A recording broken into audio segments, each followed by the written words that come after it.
Right, here we go. So it's week 10 of our course. We've been looking at music and art and how those things go together.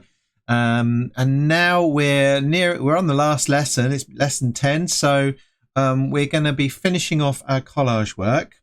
And I thought because collage is one of those things that has been around a little while, but isn't talked about as far as art history goes very much. So I thought I'd just talk a little bit about where some of this stuff has come from. We have discussed Picasso and Braque, who were started off with the collage over a century ago.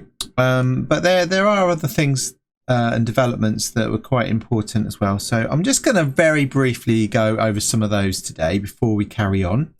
And there's another artist that came up a few times in some of the classes that people really liked. So I thought I would also perhaps introduce that today and do a bit of work with that too. Okay, so we'll nip over to the studio wall and have a look, see what I've got. Okay, so you'll remember this artist, Patrick Bremer, who we've been looking at for a few weeks now. And how he uses, we looked at a video actually, how he uses the collage to create the detail, and I did a demonstration on how to get that detail in the eyes by I use a scalpel blade. Last week I used scissors and things like that. And I thought because I've done a few pictures as well that have got quite a lot of detail in, I'll show you some of the work that I've done before and show you a video on that in a few minutes. So that's Patrick Bremer, who we're quite familiar with now, having seen his videos and stuff. But just so you know, collage has evolved quite a lot since it started off in around the 20th century. We've got artists like Picasso, who are like pioneers really, but also artists like Hannah Hock and Kurt Schwitters, who were part of the Dadaist art movement. And then a little bit later on, we've got some other artists, which I'm just going to show you in a few seconds. So I'll bring up one of them first of all. So this guy, Kurt Schwitters, he used a lot of sort of things, different materials that he found, and use those in combination to create more abstract kind of pieces of work.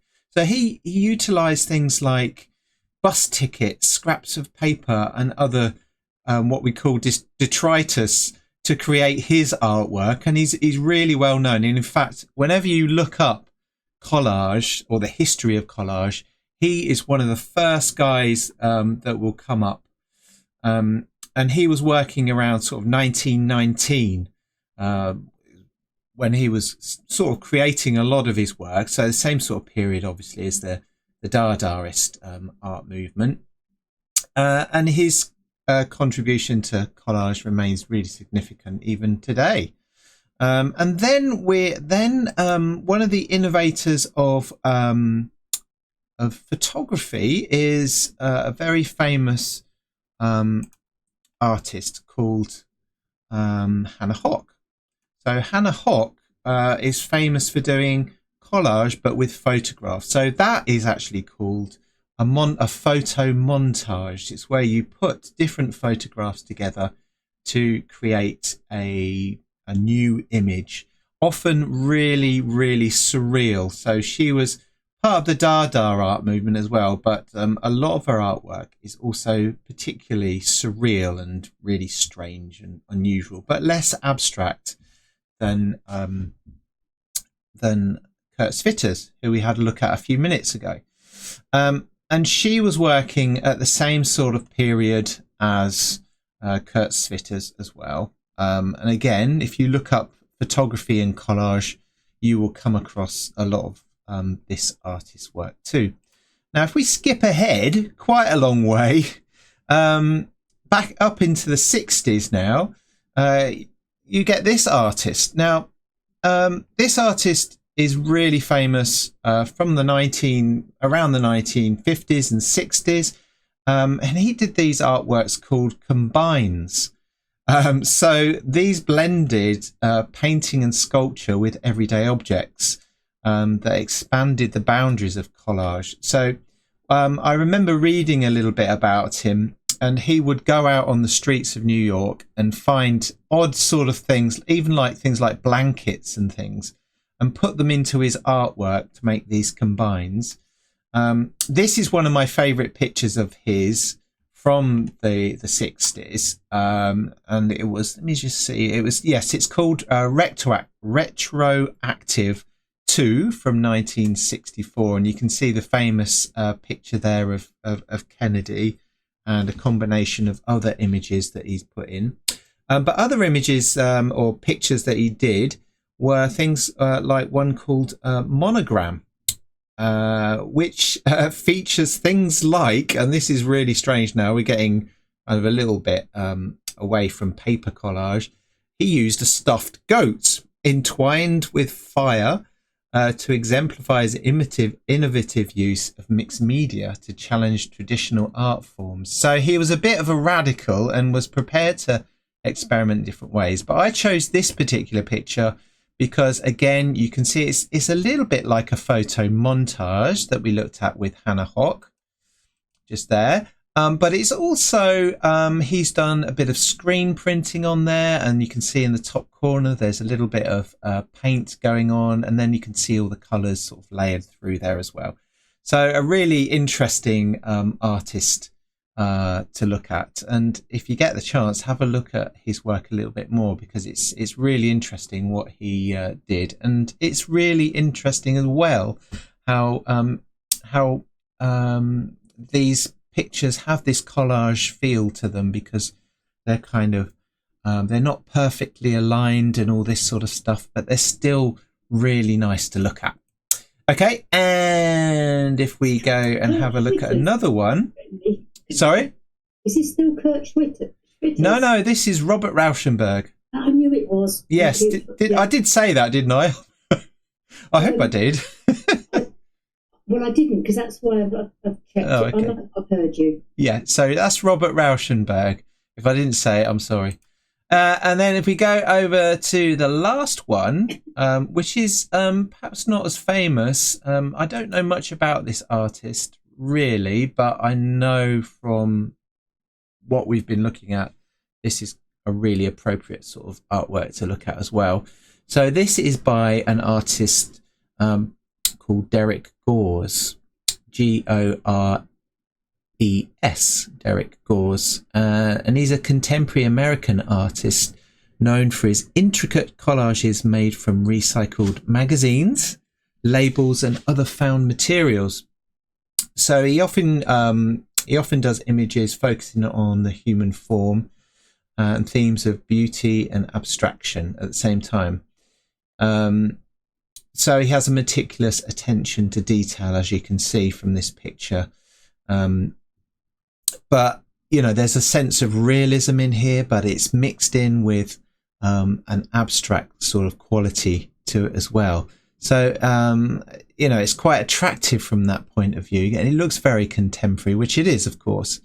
But again, going right back to the artists Picasso and Braque and Kurt Schwitters that we've looked at before, it's all about using this kind of ephemera that we have all around us all the time to create something special, something, if you like, you want to use the word sublime, you could also use that, because it uses everyday things to create something really interesting, and it gets you to look and think about those things in a different way, which is what art is all about, I suppose.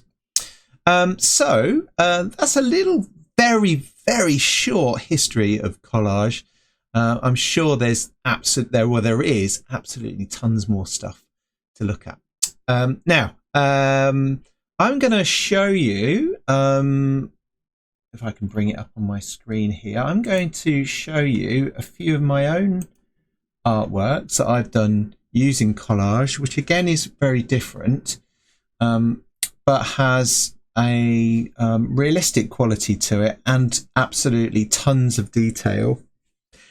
So you might know that I use words to create my collage work, and I collage that together to make something that looks a bit like either photographic or a painting. So I thought I'd just show you my website. So I'm going to go over there so you can have a look. There we go. So this is on my website now, and these are some examples of pictures that I've done in the past. And I actually print out the words of poetry and things like that to then collage all of those words, and you can see a detail here of the eye of Joni Mitchell. So I was commissioned to do this portrait of her in this position from this famous photo, I guess. And so every part of this picture has been done using lyrics from her music. So that's one, you can see. And what I usually do is I create a grid on top of a full-size photograph, and then I collage each grid, each square in the grid a bit at a time, and I try to leave areas of the picture with the lyrics or the words of poetry for the viewer to be able to read. So this one was from, I was commissioned to do this. It was to commemorate a man's marriage to his wife, and that was his wife just there. And it was done using the lyrics from, I think it was Dire Straits' Romeo and Juliet song, just there. And then that commission came out of doing this one, which was a picture of W.B. Yeats, the poet, and it ended up on the TV on the One Show. So I'm going to show you that video. It was a brilliant experience. Somebody came, this guy here, Adebayo Alade, I think his name is. He's quite a well-known presenter. He came to my studio and interviewed me, and they also made this film. So I'm going to show you the film before we go back over to my desk, so you can get an idea of how I go about creating these pieces of work.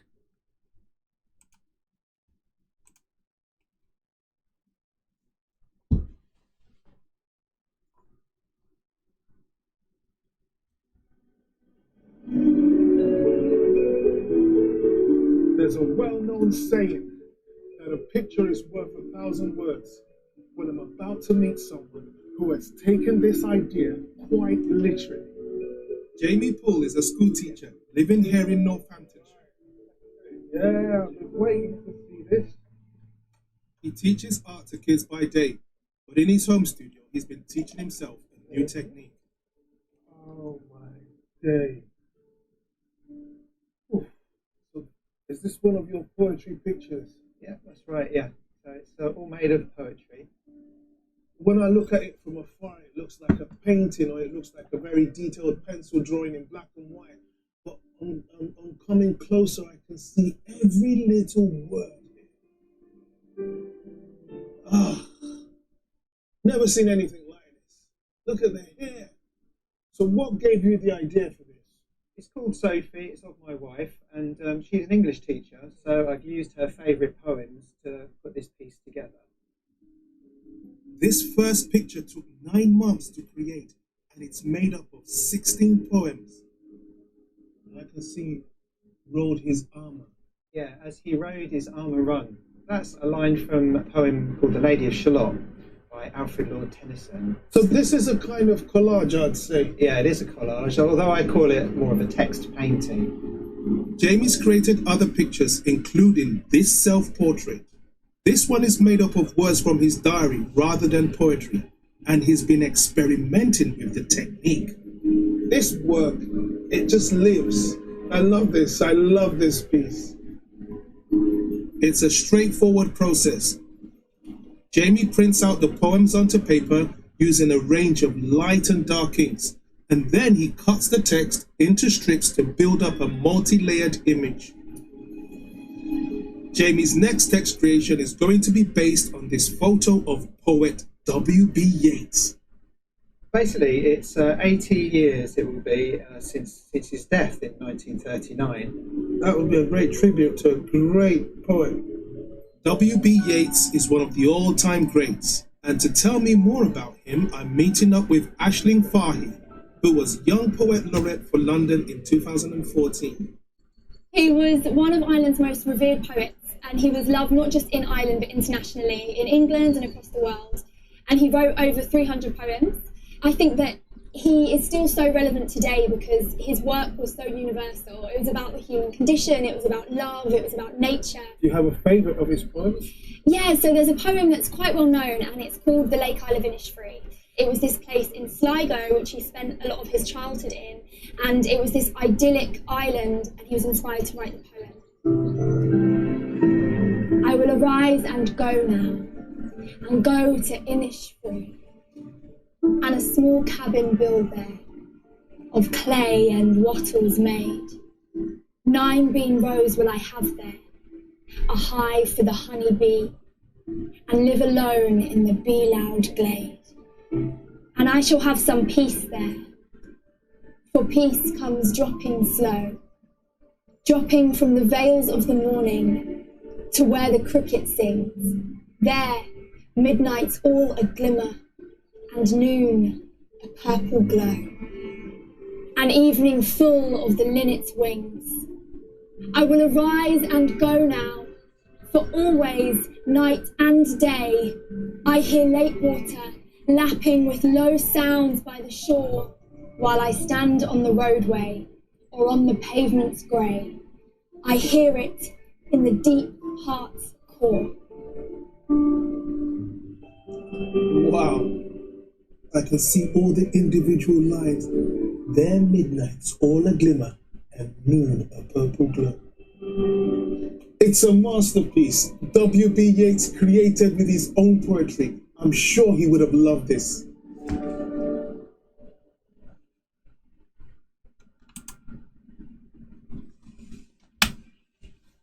Okay, right. We'll go back over to the desktop. Right. I hope you enjoyed watching that. I haven't seen that for quite a while, actually. So it was nice to see it again and be reminded of it and things. But yeah, as you can see, the process that I use is quite a long one, but it's a lot. I do really enjoy it. Once I get into something, you know, it gets a bit obsessive, really. But it was a lot of fun to do. So we're going to carry on this evening with the work that we've been doing. So you'll remember me working on this one last week from a sketch that we've done previously.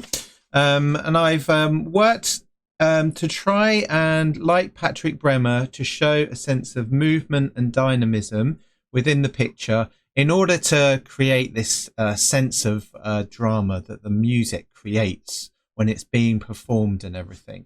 So we've been using these techniques to do that, cutting strips to create a nice diagonal line, and then maybe working in areas that have got quite a lot of detail, working a little bit more loosely in some areas and not being overly precious, but getting an impression of the musical instrument. I suppose this bit here is the bit that I've worked on most closely during the work we've been doing, just because I wanted that to be a strong part of the focus for the picture.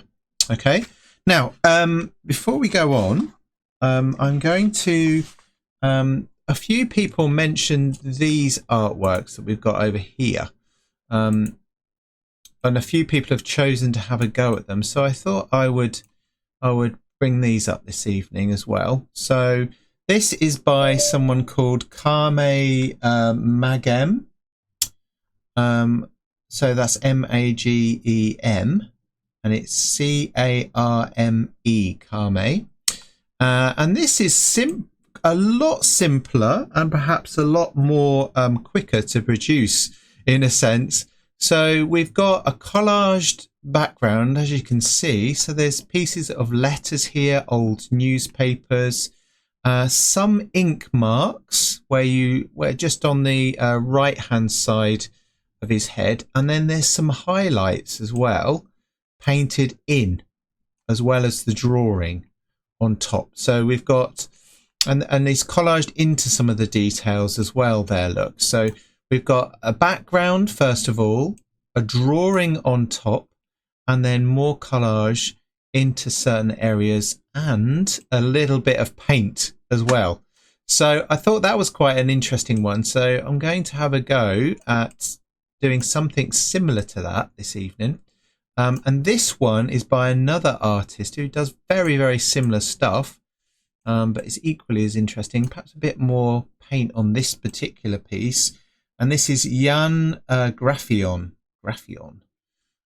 Just here, and there's a couple of images in here. You've got the picture of the photograph of the sea and another figure behind. Now, the thing I like about this particular one is that there are these silhouettes of the buildings within the type of the newspaper that's gone in the background, and then the use of the white really highlights the silhouette and the shape of the figure, which has all of the text or most of the text inside of it.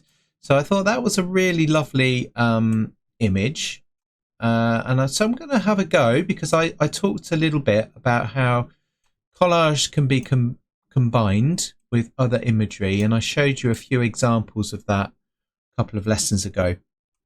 So I'm going to have a go at doing a little bit of that this evening, if not a little bit more on this. So I'm just going to, I'll show you, I've prepared a background already, and I'm going to have a go at doing this picture. So I've used some of the paper that I dyed, and I've used some brown paper that I got from an Amazon delivery, and some newsprint and some maps. And this along here was from a lesson that we had previously as well. So I'm going to use some of those. Well, I've used some of those and glued it down and painted the glue on top, let it dry, and I'm going to draw this image over the top of it and see how or where we get to with it this evening. So there's a little bit of an experiment. So here's some of the materials that I've used. So this is just from an Amazon delivery, as I said. This is from some previous materials that I made for a lesson on landscape and collage before. And this was from maps, obviously. So it is a map, so I've used that too. So now a little cheat. I'm going to show you this. It's a little cheat that I did, if I can find the picture that I used. There it is. So I happen to have 2 copies of this photo, and it was about the right size. So what I did, in actual fact, is I've cut the shape of this out, and I've done a little outline, because sometimes and this is a tip for you, because sometimes you might think, well, how am I going to be able to really see this thing while all this information has been collaged on the background? And to get you started, you could, if you've got a photo, you could cut the shape out of the photograph to get the silhouette, and you've almost got what it might look like, but without the transparency of some of these artists' work. So in other words, being able to see through. All right, so if you fancy trying that, or if you just, it'd just be nice to see another method of using collage. And this reminds me a bit, I suppose, of how Kurt Schwitters would have worked in his abstract technique, just laying down some materials. One little tip as well is not to use too many distracting materials unless you're going to paint it a lot. So in other words, bright colors or strong imagery it's going to draw too much attention away from your subject. So I've chosen light, very pale colors. I'm going to have much color at all, and I've also used materials that aren't bright, so like newsprint, but without any photos and bits of maps and things like that. Okay, and I've kept this busy stuff sort of down the bottom as well. All right, so that's what we're going to be doing. That's what I'm going to be working on. I know that everybody's working on their own stuff as well, so obviously I'm here to help with that if you need me to as well. All right. One last thing. I think I've shown you this one before. This is another approach to collage, very similar to what I already do. This is a portrait, and I may have shown people this before, which is why I haven't shown it before now. So it's a self-portrait, and I wanted to do a portrait of myself that has a blurry quality to it. So I took a blurry photograph, I gridded that up, and then I've used very tiny pieces of paper to collage the whole thing. So I'm going to zoom in a little bit closer and you'll be able to see what I mean by that. So it's like stippling, but it's strips of paper that I've used a scalpel blade to then cut. So you can just about see what it's like, and it's got a nice sort of texture to it as well. But it was a little bit of an experiment I did about 3-4 years ago, just for a bit of fun. But I was quite inspired by George Seurat's dots and things, so I thought I'd have a go. But there's another technique, and there's lots more. I also do these as well. So this is a bird that I'm working on at the moment. Beautiful. Thank you. This is a snipe. I love that. And he's going to be in this frame, obviously. So I've sculpted this out of wood and paper mache, and then I've worked on the top. If you get right in, you can see all the little bits of paper that make up his that's wonderful. his feathers. Yeah, that's what I'm doing this now. Yeah, I've got this bit to do, and then I'm going to decorate the frame and have a background. That's amazing. Thank you. I love your poetry, Yeats one as well. I just love that. Oh, great. What is a poem called? What was the poem? Yeah. I selected like about 10 poems, I think. Which poem did she recite? The Lake Isle of Innisfree. I'll have a look at that. I just loved it. Yeah, it's an amazing poem. I love poetry. Oh. Yeah. Yeah, so that's what I'm gonna start on this evening. So I'm mostly gonna be working with some pen. I'm gonna sketch out a few more details on this saxophone and so forth. Another saxophone player, and then I'm gonna draw into it with a pen, and we'll see what happens. And then perhaps I'll paint it a little bit as well. Okay. So, is everybody happy with all of that? I know I've talked for a long time again, but I thought, yeah, I'm going to show you some more stuff, even though it's the last lesson.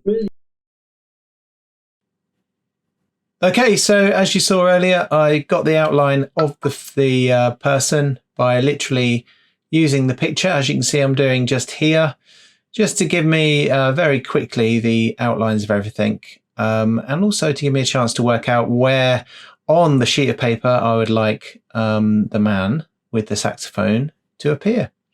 I started off with a bit of pen and then quickly resorted back to biro pen so that I could very lightly sketch in all of the details that you can see me putting in right now. The nice thing about this technique is that you get all of those lovely colours coming through the image, into the image, that is. And as you can see on the example artwork over there on the right hand side, I am using some white paint in order to highlight the shapes or the shape of our chap here as well, which is what's happened with the girl just over there on the right hand side. So the important thing is to build up those layers of of pen. So you can start very gently with pen, which is great, because you can make little bits, little mistakes and things like that. And then as you build up the pen layers, you can obviously strengthen it a little bit and so forth. So I also decided to use a little bit of my white titanium paint to add highlights and so forth into the face and things as well, to bring out those elements on there too. And you'll see me in the next few seconds building those layers up. There goes the snipe again. And pen is one of the things I really enjoy working with. It has a good level of contrast. You can also gently shade with it to get the more subtle tones and things. And some artists are absolutely amazing at using pen to create drawings and things like that. The artist work that I've got up on here, I think used paint, but for this evening I decided just to go for the pen for the last lesson and everything. So I hope you enjoy watching it. So the thing to remember if you want to do something like this, is that perhaps, if you don't want it to be too overly busy necessarily for the background layers. As you see on all the artworks, including my own, I've used more subdued or neutral colors, browns, a bit of pale blue and grays in the text and so forth. So the browns being the packaging that I mentioned earlier from Amazon. And I'm just using my smaller paintbrush to continue adding those details in. So you might find that the details become quite strong when you put the acrylic paint in, but the idea is then that you can work back over the top of it and blend your pen marks in with it as well. I do a little bit more work on this in the class the next morning. So the thumbnail for this video shows the final kind of result of this study that I'm making. So again, we're using obviously the white as highlights. You can see I've used a little bit of blue to cast a shadow or to add some depth behind him. And then in a little while, I'll do a bit on the saxophone as well to bring that bit out too.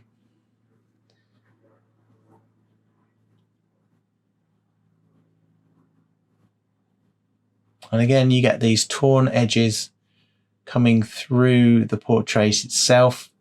And as I've mentioned before, collage can give a sense of immediacy and energy to a piece of work, which is a lot of people find really inspiring and attractive and things like that. But as an artist, it's great fun to work with because it's kind of an experimental approach. So again, there are elements of it that take you by surprise and can be a lot of fun. And it also challenges you to use the media that you've got here. So the crinkled, creased, hard paper that I've glued on combined with pen and paint challenges you to look at things and use your materials in a new and different and unusual way that perhaps you're not used to.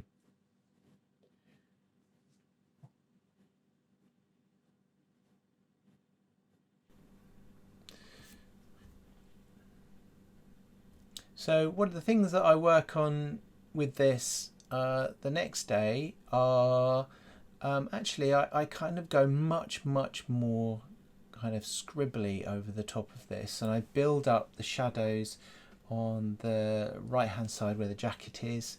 I add more of a scribbly background around the front of the hat there on the top left hand side, and I get a bit more kind of expressive with the mark making and take it beyond obviously what we can see in these sample works here. And that's obviously is a really important thing that you need to do as well, is bring something of yourself, which is unavoidable, I think, but at the same time again, you can challenge yourself to do slightly different things with this piece. Anyway, I hope you've enjoyed taking part in these classes, and I hope to see you again in the future. So